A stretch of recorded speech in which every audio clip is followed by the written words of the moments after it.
vais donner la parole à Aline Choquet, puisqu'on va voir qu'on va aussi être un peu dans le même thème avec les prises en charge à domicile. Donc, avec son retour d'expérience sur les moyens mis en œuvre pour le projet de vie du malade Huntington en maison d'accueil spécialisée, ou voire même à domicile. Eh bien, bonjour à tous, je suis très contente aussi d'être avec vous.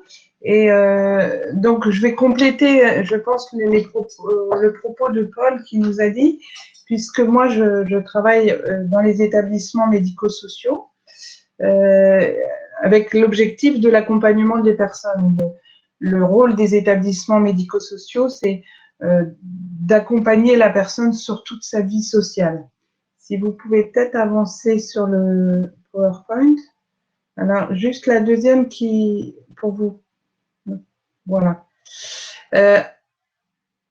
Oui, alors pour me présenter un petit peu plus précisément, j'ai participé à la mise en œuvre et puis à l'ouverture d'une masse dédiée à la maladie de Huntington, ce qui m'a permis pendant 2 ans de rencontrer toutes sortes d'équipes en France, en Belgique et en Hollande. Pourquoi Belgique et Hollande? Parce qu'ils étaient à l'époque, donc ça fait il y a 6 ans de ça, plus avancés dans l'accompagnement de la maladie. Aujourd'hui, je ne suis plus sur un établissement spécifique, mais j'accompagne différents établissements, en particulier sur l'organisation, parce que ces établissements demandent des organisations assez complexes, et en particulier les établissements qui accompagnent des personnes porteuses de handicap. Et je dirais que plus le handicap est complexe à accompagner, plus ça demande des organisations pointues. Voilà, alors mon propos, si on peut passer la diapo suivante, c'était vraiment de vous parler de l'accompagnement à faire au quotidien et qui est une nécessité et qu'il faut envisager rapidement, même si c'est difficile, si une fois qu'on a un diagnostic, on a du mal à se faire accompagner, mais c'est important de pouvoir le faire rapidement. Alors, une des premières choses, ça va être d'ouvrir un dossier dès que possible à la MDPH. Pourquoi? Parce que la reconnaissance du handicap qu'on peut en avoir va permettre une attribution de droit, même si on ne s'en sert pas tout de suite. Le dossier est ouvert et ça, c'est important. Donc, il faut le faire rapidement, même si on ne va pas plus loin que l'ouverture du dossier. Et ensuite, on va être en lien avec les différents établissements. On peut passer sur la suivante. Alors, dès que la perte d'autonomie va devenir plus importante, ça va être de plus en plus nécessaire de se faire accompagner. On peut commencer très bien à domicile et je pense que plus on commence tôt, encore une fois, mieux c'est. Et à domicile, il y a beaucoup d'aides qui sont possibles. Alors, bien sûr, on peut avoir des professionnels libéraux, infirmières, des ergothérapeutes, des psychomotes, il y en a à domicile. Ce qui est compliqué, c'est qu'effectivement, le remboursement est plus aléatoire. Par exemple, un psychomotricien, c'est très difficile d'avoir des prises en charge. Pour les ergothérapeutes, c'est pas facile non plus. Et puis, on a souvent le problème, et d'ailleurs, je voyais que ça revenait dans vos questions, c'est que les professionnels libéraux connaissent peu la maladie de Huntington, et dans ce cas-là, ils ont du mal à accompagner vraiment les personnes malades. Alors, il faut savoir, vous pouvez leur dire, souvent, ces libéraux, ils sont pleins de bonne volonté, et on peut leur indiquer tout à fait que, par exemple, des associations peuvent les aider. Il y a des documents qui existent à destination des professionnels pour les aider dans cet accompagnement quotidien. Alors, dès qu'on peut avoir un service spécialisé, il va vous aider dans la coordination. C'est ce qu'a présenté Paul sur le coordinateur de parcours, qui sont des structures spécifiques. Et souvent, au sein des structures même, il y a aussi de la coordination qui est faite. Alors, tout le monde essaye de se mettre en lien, bien sûr, mais qui est une grande aide. Alors, je vais vous présenter un petit peu quels sont ces différents services, parce que souvent, on ne les connaît pas si bien que ça. Et puis, c'est un petit peu plus compliqué. Alors, vous pouvez passer à la diapo suivante. Un des premiers services qui sont les SIAD ou les SAD, alors qui existe aussi d'ailleurs pour les personnes âgées, mais il y a des places aussi pour les personnes handicapées. Un SIAD, ça vous apporte une aide sur des soins de toilette et des petits soins sur le nursing. L'avantage de ces services, c'est que vous avez une prise en charge sécurité à 100%, sécurité sociale. Le SAD, par contre, SAD, ça veut dire service d'aide à domicile. Et le SIAD, ça veut dire service de soins infirmiers à domicile, même si, en l'occurrence, ce sont plutôt des aides-soignantes qui y travaillent. Le SAD va pouvoir apporter une aide aux gestes de la vie quotidienne, c'est-à-dire, effectivement, il y a la toilette, mais ça peut être aussi d'aider à préparer les repas, aider à faire les courses, aider à sortir, aider à garder des actes, se déplacer, aller faire une sortie. Si on a besoin d'être accompagné, on peut le demander à un professionnel du SAD. Comment se fait la prise en charge? Eh ben, elle va être en partie financée soit par les allocations que vous aurez de la MDPH, et puis parfois il reste quand même une partie à charge privée, puisque malheureusement cette participation ne sera pas extensible. Alors on peut passer à la diapo suivante. Un service que Paul en a parlé un petit peu, mais je le reprécisais parce que souvent il est peu connu et c'est un service qui est quand même assez intéressant, c'est le SAMSA, qui est un service d'aide médico-sociale et où ça vous apporte un accompagnement avec une équipe pluridisciplinaire. Dans un SAMSA interviennent toutes sortes de professionnels paramédicaux. Alors là, vous avez un ergo, un psychomote, une psychologue, et ils vont être en lien ensemble, ils vont coordonner leurs actions, et là, vous aurez une part, ça sera pris en charge complètement, à la fois le financement est départemental, c'est-à-dire par la MDPH, et à la fois par la sécurité sociale. Ce sont des services souvent qui font un gros travail et qui peuvent accompagner aussi la transition vers soit un moment de répit, un séjour de répit, soit vers un accompagnement à l'entrée dans un FAM ou dans un MAS.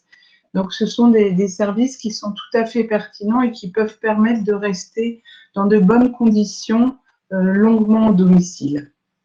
Alors, je vous ai noté aussi qu'il y avait un soutien et une information de l'entourage et ce qui est important pour le quotidien, je ne vous l'apprends pas.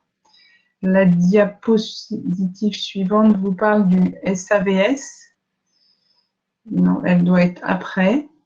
Et le SAVS, c'est un service d'aide aussi, mais qui est financé par la MDPH, donc qui intervient que pour les personnes qui ont une reconnaissance du handicap, si vous avez bien fait votre dossier à la MDPH, et qui là vous apportera une aide et un soutien pour les actes de la vie quotidienne. À la différence du SAMSA, il n'y a pas de professionnel type psychologue, ergo, psychomote. Mais sur le quotidien, alors on peut avoir des fois plusieurs services qui interviennent en même temps. C'est là où des fois on a besoin d'un coordinateur de parcours, mais les services sinon vont devoir s'organiser entre eux.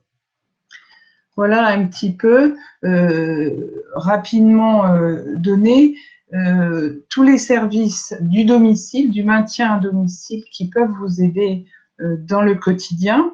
Comment on arrive à les contacter? Généralement, quand vous allez à la MDPH, quand vous faites votre dossier, vous aurez une liste des différents services et la MDPH peut vous orienter soit vers des coordinateurs de parcours comme Paul, soit vers d'autres unités comme les PCPE. Il y a tout un tas de structures maintenant qui s'occupent des situations difficiles. Donc, votre premier point de base d'entrée dans le médico-social, c'est quand même la MDPH qui vous permet d'avoir une bonne connaissance de ce qui est possible. Alors, au niveau des établissements, si vous pouvez reprendre la diapositive, voilà, sur les établissements. Alors, c'est la suivante. Arriver sur les établissements, les deux grands établissements qui vont exister vont être le foyer d'accueil médicalisé, qu'on appelle FAM, et la maison d'accueil spécialisée qu'on appelle MAS. Donc, moi, j'ai dirigé une masse, alors qui est vraiment l'établissement qui accueille les personnes les plus dépendantes. Alors, il faut savoir que ces établissements peuvent proposer des séjours permanents, mais aussi des séjours temporaires. Et souvent, ça se fait de plus en plus. C'est quand même intéressant parce que c'est pas toujours facile de rentrer dans un établissement et on a peut-être besoin de s'y habituer ou on n'en a peut-être pas besoin tout le temps. On a parfois besoin d'un séjour de rupture, c'est-à-dire que la famille peut avoir le temps de souffler ou ça peut être pour faire un point pour la personne, un point santé, un point sur ses activités. Il faut savoir aussi que la plupart des établissements maintenant proposent des accueils de jour. Alors, évidemment, l'accueil de jour, ça nécessite que l'établissement ne soit pas très loin de votre domicile, sinon, ce n'est pas tellement possible. Alors, pour rentrer en établissement, il faut avoir une orientation de la MDPH, c'est-à-dire que la MDPH doit vous avoir validé cette prise en charge. Une fois qu'on est en établissement, la prise en charge est faite à la fois, alors la masse c'est complètement pris en charge par la sécurité sociale et le FAM est pris en charge en partie par le département, en partie par l'assurance sociale. Alors, vous l'aviez dit, hein, le nombre de places reste encore limité. C'est un grand combat depuis des années pour avoir plus de places, alors quel que soit le handicap, je dirais, mais plus encore dans la maladie de Huntington. Ça augmente progressivement, mais il y a encore évidemment beaucoup de demandes. Alors, quelles aides peuvent vous apporter les établissements? Et c'est ce qu'on avait apporté sur la masse où j'étais. On va intervenir en établissement, comme dans certains services. D'ailleurs, le SAMSA va travailler aussi sur ces questions-là, par exemple dans le domaine des déplacements, où on a des séances de rééducation, bien sûr. Il y a de l'apprentissage et l'utilisation de matériel adapté. Ça, c'est important d'apprendre à se servir tôt du matériel. C'est-à-dire qu'il ne faut pas attendre de perdre des capacités cognitives pour s'adapter à du matériel. On a du très beau matériel maintenant, mais il nécessite quand même un peu d'apprentissage. Et plus on le fait tôt, mieux c'est. Par exemple, un SAMSA vous accompagne aussi sur ces questions-là, un FAM et une masse évidemment. On amène des aides au déplacement, une aide à des postures confortables, ce qui est important. Alors, quels sont les professionnels qui vous aident sur ça? C'est les ergothérapeutes, principalement, les kinés, bien sûr, et qui recherchent quel est le matériel le plus adapté et le plus confortable suivant la situation des personnes. Bien évidemment, il faut qu'il y ait un travail aussi sur la prévention des chutes, hein, puisque dans la maladie de Huntington, c'est une problématique qui arrive souvent. Donc, d'apprendre à se déplacer avec une personne qui souffre de mouvements inadaptés, comment on l'accompagne au quotidien pour essayer de limiter ces chutes. Est-ce qu'on peut passer à la diapositive suivante? Alors, la diapositive suivante, c'est l'aide qui peut être apportée dans le domaine de l'hygiène. Alors, je ne sais pas si vous l'avez à l'écran. Voilà. Il y a de plus en plus de matériel adapté, hein, en termes de douches adaptées. Alors, évidemment, dans les établissements, on en a beaucoup. Nous, on avait fait une grande recherche sur tout ça, sur les différentes techniques. Certaines techniques peuvent être faites à domicile, d'autres plus difficilement. En établissement, ils sont de plus en plus outillés. Et puis, il y a tout un tas de petites solutions techniques de façon d'aider la personne pour qu'elle garde son autonomie le plus longtemps possible. Et ça, ce sont des techniques que les professionnels peuvent vous apprendre aussi bien à domicile qu'en établissement pour essayer de pouvoir faire les actes de la vie quotidienne le plus longtemps possible en autonomie. Elle parle de l'aide dans le domaine de la communication. Alors, sur une masse, je ne sais pas si vous arrivez à passer la diapositive suivante. Sur la masse, en tout cas sur la nôtre, on mettait en place une communication, ce qu'on appelle une communication alternative améliorée. C'est-à-dire qu'on essaye de renforcer des aides à la communication. Pourquoi? Parce que bien souvent, l'agitation des patients et les troubles du comportement qu'on peut voir sont liés à une mauvaise compréhension qu'a l'entourage des attentes de la personne malade. Donc, il y a un gros travail qui est fait dans les établissements pour que tous les soignants puissent être en observation, être en analyse et pour pouvoir essayer de comprendre quels sont ses besoins, quelles sont ses attentes et de pouvoir communiquer avec son résident d'une façon optimale. Alors évidemment, c'est la même chose, vous voyez, dans le domaine de la communication, il est important qu'on essaye de mettre tout en place, des aides à la communication. Alors, on a des professionnels qui nous aident sur ça, ça va être l'ergothérapeute, ça va être l'orthophoniste, la psychomotricienne, bien sûr. Et puis après, l'important, c'est qu'en établissement, toute l'équipe partage cette communication renforcée. Alors, diapositive suivante, qui vous parle du domaine de l'alimentation. Et là, dans le domaine de l'alimentation, il y a un gros travail qui est à faire, qu'on avait fait au niveau de la masse de l'urine, où on avait été aidé par les étudiants, élèves ingénieurs de la salle à Beauvais, qui nous ont d'ailleurs fait un petit livret destiné aux familles, qui doit être disponible, je pense, sur les sites spécialisés, pour expliquer l'intérêt du matériel adapté, des techniques d'aide à la prise des repas, de la détermination aussi de la texture du repas, et puis les conseils qu'on peut donner pour essayer de maintenir une alimentation adaptée le plus longtemps possible. Je pense qu'on n'est pas sur la bonne diapositive, si vous pouvez l'avancer. Alors, on est passé tout de suite à la vie sociale. Bon, c'est pas grave, on revient. Voilà, domaine de l'alimentation. C'est souvent un grand problème, hein, l'alimentation. Donc, le soutien professionnel, il est important. Dans les établissements, ça fait partie d'un gros temps de formation des professionnels, de savoir donner un repas à une personne qui a des troubles de la déglutition. Et puis, il y a aussi l'accompagnement qui doit être fait quand l'alimentation devient très compliquée et savoir s'il faut passer à des techniques plus invasives comme la gastrostomie. Et puis, dans le domaine de la vie sociale, enfin, quelle aide on peut vous apporter? Donc, ça va être, c'est l'avant-dernière diapo. Évidemment, tous ces services vous amènent un soutien à la fois psychologique de la personne et des familles. Ce qui est important, c'est, Madame Bachou-Lévy le disait, hein, de garder des activités et plus on peut les adapter, mieux c'est. Souvent, on n'a pas tant d'interdits que ça. Vous avez parlé d'équitation.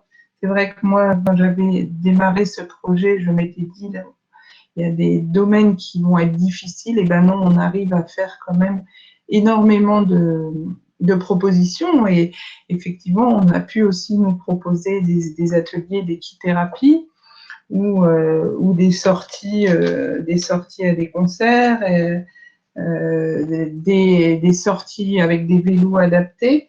Et la technique nous amène beaucoup de choses pour qu'on puisse essayer de garder une vie intéressante. Et puis aussi des groupes de parole. Alors sur l'établissement de la Masse, il y avait un groupe de parole qui se fait d'ailleurs toujours en partenariat avec l'association Huntington. Et je pense que ça, c'est aussi important de garder ces moments-là pour qu'on puisse échanger et surtout garder d'ailleurs le contact. Dans les établissements, on a besoin aussi de garder une relation entre les professionnels et les familles et les usagers. Tout le monde a besoin de se parler pour savoir quelles attentes on a. Donc, il ne faut pas hésiter à aller vers les professionnels et exprimer vos besoins. Voilà rapidement un peu fait le témoignage que je voulais vous apporter sur mon parcours au sein des établissements médico-sociaux et de la maladie de Huntington.